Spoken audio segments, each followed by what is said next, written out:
ये रह जाते हैं कि समाज में जब आप जाते हो तो सबको जो आसान सोल्यूशन चाहिए वो नहीं हम लोग दे पा रहे कि ऐसा करो, ऐसा करके एक चिट्ठी लिख दो और बस हो जाएगा, या एक ऐसा काम कर दो, वो पॉसिबिलिटी नहीं बनती है। दोबारा शुरू करो।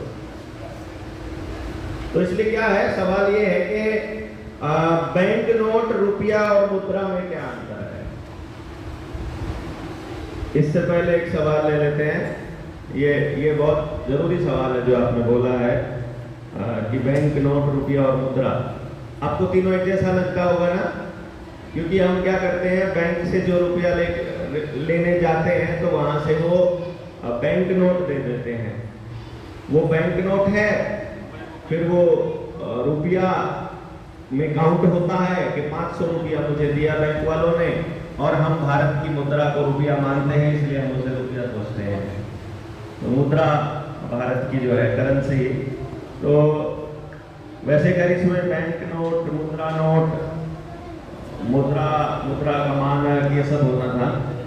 पर चलिए एक क्वेश्चन ये देख लेते हैं कि बिहार के द्रोण क्षेत्र से है, इसका शब्द दून से बना, दून जैसे देहरादून है, मतलब वो क्षेत्र जो नदी, पहाड़ और जंगलों से घिरा हो। वहाँ की जो आबादी है 25-26 गांव है और 80-90 हजार जनसंख्या है। 600 बीघा जमीन रसीद वाली है और बिना रसीद वाली और भी ज्यादा है, बिना कागज वाली।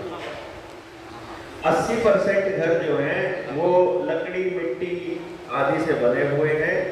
इसका मतलब ये है कि जैसे व्यवस्था चाहता है वैसे ही लगभग लोग वहां पर पहले से ही हैं। लेकिन यहाँ पर 60% आबादी अभी, और 2014 से पहले 80 से 85% इस तरह की थी। लेकिन वर्तमान में वहां के लोग वोट बहिष्कार कर दिए हैं। और देखिए कमाल की बात, वोट बहिष्कार के कारण क्या है, रोड नहीं तो वोट नहीं, बिजली नहीं तो वोट नहीं, संचार यानी नेटवर्क मोबाइल का नहीं तो वोट नहीं, और स्कूल नहीं तो वोट नहीं। मतलब वो अपनी बर्बादी को बुलाने जा रहे हैं। अब ये बात हमको समझ में आ गई है, ये बात सरकार को भी पता है, लेकिन ये वहां के लोगों को नहीं पता। यदि आप सचमुच उस आबादी को बचाना चाहते हो तो सबसे पहले आप जो अपना लीडर इंडिया चैनल के ऊपर हर वीडियो में वो लिंक हम देते हैं, वहां पर कुछ वीडियोस का लिंक है जिसमें है कि अगर आपको जीएसएम से जुड़ना है तो आपको ये वीडियोस पक्का सुननी चाहिए। उसमें एक वीडियो का टाइटल है कि आपका विनाश ही देश का विकास है, और एक टाइटल है किस कीमत पर। जैसे हमने उस दिन बिजली के उपकरणों की बात की थी, बिजली की आवश्यकता की बात की थी, तो वहां पर सवाल था कि बिजली आपको चाहिए, ठीक है, लेकिन बिजली बनाने के लिए जितना दोहन करना पड़ता है पहाड़ों का, जितने जंगल काटने पड़ते हैं, जितना पानी रोकना पड़ता है बांध बना करके, जितना पैसा लगता है, और फिर जितना पोल्यूशन होता है, और फिर उसकी वजह से जो आपका शरीर खराब होता है और आपका फैमिली टूटता है और आपकी बर्बादी होती है, अगर उस कीमत पर आपको बिजली चाहिए तो हमें कोई दिक्कत नहीं। लेकिन दिक्कत यह है कि हमें मालूम ही नहीं है कि वो हमारे साथ में ऐसा इसलिए हो रहा है क्योंकि हमारे साथ में वो चीजें हैं। तो स्कूल क्या कर रहे हैं, स्कूल उन लोगों को ये सिखाएंगे कि पक्के घर का मतलब विकास है। जो आपके पास है ये गरीबी की निशानी है, ये नदी किनारे नदी से रोज पानी लेकर आना ये तो गरीबी है, आसपास सब पानी इस्तेमाल करना और टूटी का पानी लेना विकास है, नल का पानी लेना विकास है। वो आप ऐसा चाहते हैं, मतलब वो गांव वाले इस तरह की चीजें चाहते हैं। तो मैं ये समझ रहा हूं कि सरकार को ये मालूम है कि लोगों को कंट्रोल करने के लिए उनका अपने परंपरा से ध्यान हटना बहुत जरूरी है, और परंपरा से ध्यान हटाने के लिए वो वहीं के लोकल लोगों का इस्तेमाल करेंगे। क्योंकि मैंने कहा आपका विनाश भी आपके लोकल लोगों ने किया है, और उसका विकास दोबारा उसका पुनर्निर्माण भी लोकल आदमी ही करेगा। जो विनाश करने वाला आदमी है वो एनजीओ का आदमी है, वो सरकारी तंत्र में बैठा है, वो प्राइवेट नौकरी कर रहा है या प्राइवेट सिस्टम के अंदर बैठा है। उस व्यक्ति को विनाश करने का, लोगों को बहकाने का, बीमा बांटने का, एमएलएम कंपनी बनाने का, विश्वास तोड़ने का, वहां पर इंश्योरेंस कंपनी लेकर जाने का, दूसरी चीजें बैंकिंग लेकर जाने का, या मशीनरी लेके जाने का, या दूसरी चीजें बेचने का, आपको बोलेंगे ये वाला उपकरण ले लो, आपको इसे वो बेचो, 200 रुपया पर प्रोडक्ट तुमको मिलेगा। कंपनी भी कमा रही है, वो आपको भी कमा के दे रही है, अल्टीमेटली आपको बर्बाद करने का पैसा मिल रहा है ना। गांव में जाकर सरकारी व्यवस्था को या प्राइवेट कंपनियों की व्यवस्था को बनाने के लिए प्रेरित करने का पैसा मिलता है, या लालच या कोई ना कोई उनको लाभ मिलता है। अब अपन लोग आ गए इसके बराबर में, जिनको बात समझ में आई हुई है, जो समझाना चाहते हैं। हम लोग अगर बिजनेस करने बैठ जाएंगे तो समझा नहीं पाएंगे, समझाने जाएंगे तो बच्चे भूखे मर जाएंगे, दोनों तरफ मर गए ना हम लोग तो है। सबसे ज्यादा समस्या होती है जिनको बात समझ में आ गई है। अब ये आपके सामने है, तो अब इसको बांटने का, इसको करने का तरीका क्या है? इसका तरीका ये है कि भैया इतनी संख्या बढ़ा लो कि डेली 1 घंटा बात करने वाला आदमी हमारे पास कम से कम एक तो हो, कि जिस टाइम पे मैं ड्यूटी गया हूँ, मान लो पूरे गांव में हमारे पास गांव सुबह 6 बजे काम चालू होता है और शाम के 6-7 बजे तक, 10 बजे तक भी बैठे रहते हैं गांव में तो आपस में। तो अब हमको ये मालूम है कि भाई मैं केवल 1 घंटा दे सकता हूँ, लेकिन गांव में हमारे पास जो समय है वो 12, 13, 14 घंटे हैं। तो इसका मतलब हर घंटा अगर हमें समय देना हो तो गांव में कम से कम 14 बच्चे होने चाहिए। वो डेली का 1 घंटा देना कोई मुश्किल बात नहीं है ना फिर उनके लिए। क्यों? वो एक मोहल्ले में दे रहा है, वो एक मोहल्ले में, वो एक मोहल्ले में। और टाइम देने का मतलब क्या है? टाइम देने का मतलब भी केवल चर्चा है। मतलब आपको इस चर्चा में शामिल करना है गांव के व्यक्ति को कि बताओ सही क्या है, गलत क्या है। और उसके लिए हमारा प्रत्येक साथी ट्रेंड होना चाहिए, उसके पास हर सवाल का जवाब होना चाहिए, और जवाब नहीं है तो हर सवाल का जवाब ढूंढने की समझ होनी चाहिए, या फिर उसके पास कोई ऐसा लिंक आपस में बना हो जिससे सवालों के जवाब ढूंढ सके, और जहां अटके उसके पास वैसे साथी मिले जो उसकी अटकन को दूर कर सके। ये हमारे पास व्यवस्था होनी चाहिए, या इसके अलावा कोई रास्ता है? क्योंकि हमको पैसा नहीं मिल रहा है, हम ऊर्जा भी लगा रहे हैं, गालियां भी खा रहे हैं, हम उनका भला चाहते हैं लेकिन उल्टा उन्हीं से गालियां खानी पड़ती हैं। तो ये समस्या हमारे साथ में रहेगी और ये एक जेन्युइन समस्या है। इसके लिए आपको अपना संख्या बल बढ़ाना होगा, यानी हमारे पास हर गांव के अंदर 10-12 बच्चे तो हों जो उन मुद्दों पर बात कर रहे हो। अगर उसमें से 2, 4, 5 कहीं चले गए हैं तो जब आ गए हैं तब चर्चा कर लो, और वरना एक के साथ कोई अन्याय होने लगे तो उसके साथ खड़े होने वाले 2-4 लोग तो हों। तो पहले हमें जहां मिलते हैं अपने जैसी सोच के वैसे ढूंढ लो। एक बार जब थोड़ा सा बड़ा ऐलान करेंगे तो हमसे लोग जुड़ने के लिए अपने आप आएंगे भी। बस ये ध्यान रखना है आपको, अभी काम चलाने के लिए, या अभी किसी रैली में पार्टिसिपेट करवाने के लिए, या अभी किसी फंक्शन में, या हमारे किसी जेएसएम की किसी ट्रेनिंग में शामिल करवाने के लिए आप किसी को छोटा लालच देकर ले आए तो कल को वो बड़ा लालच बनने वाला है। समझ गए ना? तो आदमी को समझाकर ही लाना है। यहाँ लालच देकर लाया हुआ आदमी आपसे काबू नहीं आएगा। वो इतनी गालियां देगा आपको जाते समय या जाने के बाद, वो मतलब आपको चोर साबित कर देगा। वो आप ही को कसूरवार ठहरा देगा कि ये तो सब बेकार है दुनिया देश को, ये सारे पागल लोग हैं, ये तो, या फिर ये सारे चोर लोग हैं। तो इसलिए वो लालच को साइड में रख करके आएंगे तो ज्यादा बढ़िया रहेगा। और अब उन गांव वालों को, आपको अगर उन वीडियोस को सुनोगे तो उन वीडियोस में मतलब वो समझो 3 घंटे की तो है, 3 घंटे का मटेरियल तो उसमें मैंने दिया हुआ है, और वो भी सारा कवर होता नहीं। आपने देखा ही होगा ट्रेनिंग के अंदर सारा कवर कर ही नहीं पाते, एक ही टॉपिक एक बार में ले पाते हैं इस टाइप से। तो फिर वो वहां से लेकर के जो बाकी पार्ट वहां से छूट गए हैं उनके ऊपर भी आप रिसर्च कर सकते हो। और चूंकि उनको बर्बाद करने वाले लोगों को सैलरी मिलती है, तो उनको आबाद करने वालों को ये रिस्क खुद लेना पड़ेगा। आपको कोई सैलरी नहीं देगा, आपको कोई पैसा नहीं देगा, आपको हो सकता है कोई शाबाशी भी ना दे, कोई ये भी ना कहे कि तुम काम बहुत अच्छा कर रहे हो, ये भी चांसेस हैं। तो सब चीज़ों के होते हुए भी आपको ये सब करना पड़ेगा। मैं ऐसा मानता हूँ। अगर आपको बात समझ में आ गई है तो, बात समझ में नहीं आई है फिर आप कुछ नहीं कर सकते, फिर मैं कुछ नहीं कर सकता, गांव वाले कुछ नहीं कर सकते, फिर उनकी बर्बादी उनके सामने खड़ी है। वोट ही क्यों देना है ये समझ में नहीं आ रहा है। जब आपके गांव में वैसी व्यवस्था है कि आप अपने आप से पूरे समाज के माध्यम से काम कर रहे हो, तो आपको वोट देना ही क्यों है। वोट जिनको दे रहे हो वो आपको क्या दे रहे हैं? वो आपके बच्चे के लिए कोई एजुकेशन प्लान कर रहे हैं, वो आपका हेल्थ का कुछ प्लान कर रहे हैं, वो बीमा कंपनियों के लिए आयुष्मान कार्ड तो बना रहे हैं, बीमा कंपनियों के लिए, आपके लिए कुछ नहीं कर रहे हैं।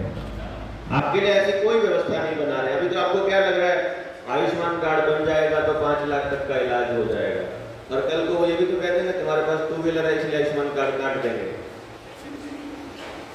तुम्हारे पास 4 व्हीलर है, आपने मतलब तरक्की करने की सोची तो आप मतलब कट गए।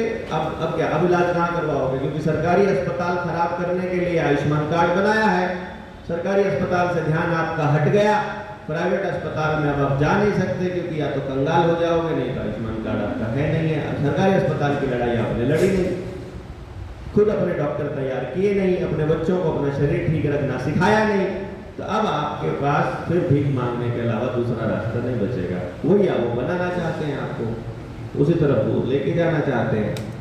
तो अल्टीमेटली उन गांव वालों को सारे पहलुओं पे समझाओगे, बताओगे, तब मालूम पड़ेगा। और अगर ज़्यादा ही कुछ करना चाहते हो, सच्ची में आपके पास में आपको इतना दर्द है और सच में आप बचाना चाह रहे हो और आपके पास व्यवस्था है, तो एक काम कर लेना, उनको मेरे गांव ले चलना कि ट्रेन की टिकट करते हैं, चलो वहाँ चल के आते हैं। एक दिन गांव के कुछ हर मोहल्ले से एक आदमी जो समझदार हो, जो पढ़ा लिखा हो, उसको ले आओ और मेरे गाँव में, मुझे भी सारे साथी हैं, ये कॉन्टेक्ट तो हो ही जाएगा, और मेरे गांव में उनको बुला लो और मैं उनको अपने गांव की हालत बताऊँ, दिल्ली के नज़दीक जहाँ पर मतलब चीज़ें हैं। मेरे गांव में टावर भी लगा है, मेरे गांव में क्या क्या बिजली भी है, मेरे गांव में और क्या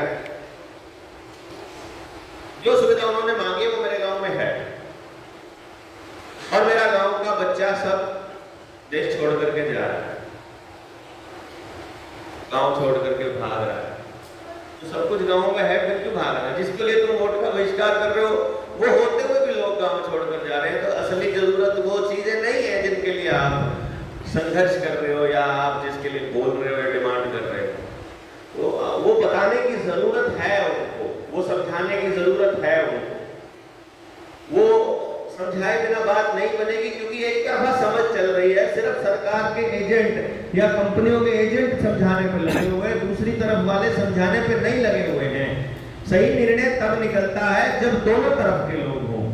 अगर मान लो जब तक ये जो अपना जो मंच है जनता सरकार मोर्चा वाला, इस मंच में जब तक एक पक्ष वाले लोग रहेंगे कि जो सिर्फ सुन रहे हैं, जो सिर्फ एक तरफा बात जो भी कही जाए उसको मान लेते हैं, तब तक ये मंच सही मंच नहीं हो सकता। इस मंच में भी अपने को आने वाले टाइम में अभी तो क्या है कि अभी तो पहले सोच वाले लोग इकट्ठे कर लो, अभी तो इकट्ठा रखना है।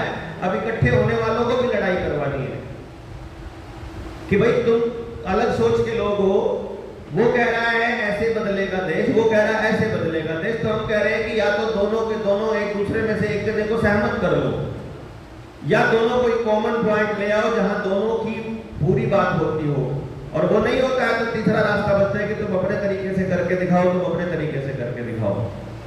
अलग एंगल भी तो हो सकता है ना, हमारा विरोध भी तो होना चाहिए ना। यानी कि एक बात जब बोली जाए तो उसके दूसरा पहलू जरूर डिस्कस किया जाए, उसके बिना गांव के अंदर सही बात तक नहीं पहुंचा जाएगा। तो ये भी चर्चाएं आने वाले टाइम में, एक बार पहले पूरी टीम ऐसी बन जाए जो हम 500 की ट्रेनिंग करने जा रहे हैं और पूरे गांव तक लेकर जाएंगे इस पूरे मिशन को। उस मिशन से पहले हम ये सोच रहे हैं कि ऐसा काम कर लेते हैं कि गांव में जो बातें जाएंगी, मतलब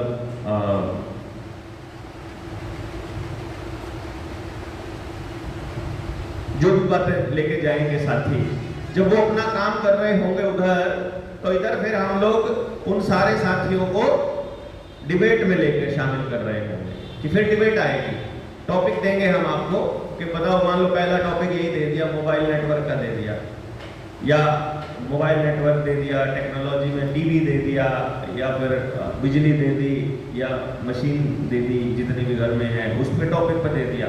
तो एक पक्ष बोलेगा उनके फायदे की बात कि ये फायदा होता है, एक पक्ष बोलेगा नुकसान की बात, ये नुकसान होता है। अब हमने बता दिया सबको कि बताओ भाई ये फायदा है, ये नुकसान है। अब बताओ, क्योंकि घर में कोई आदमी, मैंने एक बात नोटिस की है, घर के अंदर कोई व्यक्ति ऐसा नहीं है जो अपने बच्चों को अपने हाथ से बर्बाद करना चाहता है। उसे पता ही नहीं है कि वो अपने हाथ से कर रहा है बर्बाद। वो कोई नहीं है जो अपना पूरा स्वास्थ्य खराब करना चाहता है, लेकिन उसे मालूम ही नहीं है कि ये सब चीजें जो वो कर रहा है उससे उसका स्वास्थ्य खराब हो रहा है। सो इस पे हम आने वाले टाइम में करने की योजना है हमारी। कैसे कैसे साथी जुड़ेंगे इस बात के ऊपर निर्भर करेगा, लेकिन तब तक आप उस गांव को दोनों चीजें बताने का काम कर सकते हैं। जो दूसरा सवाल था कि एक और सवाल इससे पहले ये ले लेते हैं। फिलहाल सोने का दाम बहुत बढ़ रहा है और मीडिया वालों का कहना है कि बैंक वाले सोना खरीद रहे हैं, इसलिए इंटरनेशनल मार्केट में सोने का डिमांड बढ़ रहा है। कुछ नहीं है, असली कारण जो है सोने का जो दाम बढ़ने का शेयर मार्केट ही रहता है आमतौर पे। वो लोग पहले आपसे जब सोना, अभी कब खरीदवाया सोना, धनतेरस पे, दिवाली पे, भैया दूज पे, करवा चौथ के नाम पर सोने का दाम बढ़ा। अभी दिवाली जैसे ही गुजरी, धनतेरस गया, सोने का दाम धड़ाम से गिरा। गिरा कि नहीं गिरा? चांदी भी गिरी, 15-15 हजार रुपए किलो एक दिन में गिरी। तो इससे डबल फायदा होता है सिस्टम को। पहले जिस टाइम पर ये सोना बढ़ रहा होता है उस टाइम शेयर मार्केट डाउन जा रही होती है, तो शेयर मार्केट से लोग बेचकर सोने में इन्वेस्ट कर रहे होते हैं।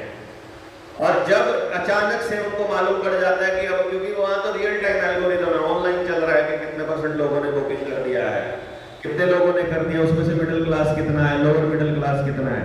और जब आप लोग सफिशिएंट सोना खरीद चुके हो, उनको मालूम है कि अब इससे ज्यादा खरीदने की गुंजाइश जिसकी थी वो दिवाली तक खरीद लेगा, वो बस धनतेरस तक खरीद लेगा, उससे आगे गुंजाइश ही नहीं है ना, वही वो नहीं खरीदेगा। अब जब खरीदने की गुंजाइश ही नहीं है तो अब बिल्कुल टॉप वाली पोजीशन से सारा सोना बेच के फिर शेयर मार्केट में लगा देगा। अब शेयर मार्केट डाउन है जिस टाइम पे वो बेच रहे हैं, तो फिर जैसे ही इधर से वो बेचेंगे सोने को, सोना नीचे आ जाएगा, सोना और चांदी, और शेयर मार्केट ऊपर चढ़ने चालू हो जाएगी। अब उनकी वो कीमतें ऊपर चढ़नी चालू हो जाएंगी। यानी वही आदमी उधर से कमा रहा है, वही आदमी उधर से कमा रहा है।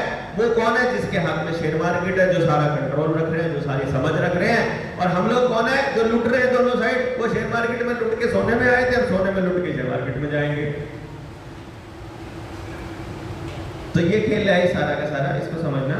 बैंकिंग वालों का कोई खेल नहीं है। बाकी जो थोड़ा बहुत दाम बढ़ रहा है, जो बैंक वाले जो सोना इकट्ठा कर रहे हैं, जो सरकारें सोना इकट्ठा कर रही हैं, जैसे अभी कुछ दिन पहले 200 टन सोना भारत की इधर केंद्र सरकार ने भी मंगाया था। इस केंद्र सरकार का मंगाए हुए सोने का जो मकसद है वो क्या है कि आने वाले टाइम में सारी इकोनॉमी, पूरी की पूरी अर्थव्यवस्था खत्म होने वाली है, पूरे बैंक डूबने वाले हैं। अमेरिका या जापान में से एक, जैसे मैंने कल बताया था कि सबसे ज्यादा कर्जा अमेरिका और जापान के ऊपर है उनकी जीडीपी के अनुपात में। तो अगर अमेरिका और जापान के ऊपर सबसे ज्यादा कर्जा है, तो जब इकोनॉमी डूबने लगेगी तो सबसे ज्यादा इकोनॉमी कौन सी डूबेगी? जिसके ऊपर सबसे ज्यादा कर्जा होगा वही डूबेगी ना, वहां के बैंक डूबेंगे। तो अगर मान लो आपको कितने सालों से, बचपन से ये पढ़ाया गया कि तकनीक की महाशक्ति तो जापान है, और वैसे विश्व में जो हथियारों की या दूसरी या पैसे की, डॉलर के मुकाबले अर्थव्यवस्था सबसे मजबूत कौन सा है? अमेरिका है। राज के मामले में कि अमेरिका का राज चलता है, अमेरिका ऐसा। तो अगर तकनीकी रूप से दुनिया का सबसे समृद्ध देश या फिर डॉलर के राज के मामले में सबसे मजबूत देश अगर डूबता है, तो फिर आपके लिए आसान हो जाएगा झेलना आपके देश का डूबना। जैसे होता है ना, पिछली बार कोरोना में हुआ था, कि अमेरिका में भी मर रहे हैं, इटली में भी इतनी लाशें बिछी है, इसलिए हमारे वाले में बिछ जाए, कोई बात नहीं। वहां भी इंजेक्शन लग रहा है तो हमको भी लग जाए तो कोई बात नहीं। लॉकडाउन उधर भी लगा है तो हमें भी लग जाए, कोई कॉमन सेंस यूज करना बंद कर देता है आदमी। जब टीवी के ऊपर बैठा देख रहा है कि अमेरिका डूब गया है, जापान डूबने वाला है, इटली की अर्थव्यवस्था संकट में है, फ्रांस की भी संकट में है, चाइना उनको धमका रहा है, विश्व युद्ध के आसार बन रहे हैं, इधर से मिसाइलें खड़ी है, इधर से जो है वो तैनाती खड़ी है, इधर जाम लगा दिया गया है, इधर बॉर्डर बंद हो गया है, तो आपको लगेगा सारी दुनिया का नाश है। तो बहुत आपका भी हो जाए तो आपको दिक्कत नहीं आती है। आपका घर चला जाए, आपका परिवार मर जाए, आपके बच्चे वैक्सीन लग जाए, फिर आपको दुख नहीं होगा, क्योंकि सारी दुनिया का ही होने लग रहा है, तो हमारा भी हो जाए तो कोई बात नहीं। आई बात समझ में? क्यों होता है ये? इसलिए होता है। तो वो सोना इकट्ठा इसलिए किया जा रहा है कि जब भारत की इकोनॉमी को डुबोना होगा, जब सब कुछ खत्म करना होगा, उस वक्त जो सारी दुनिया है वो पैसे में, रुपए में ट्रेड करना बंद कर देगी। अमेरिका बोलेगा ई रुपए में ट्रेड करेंगे हम,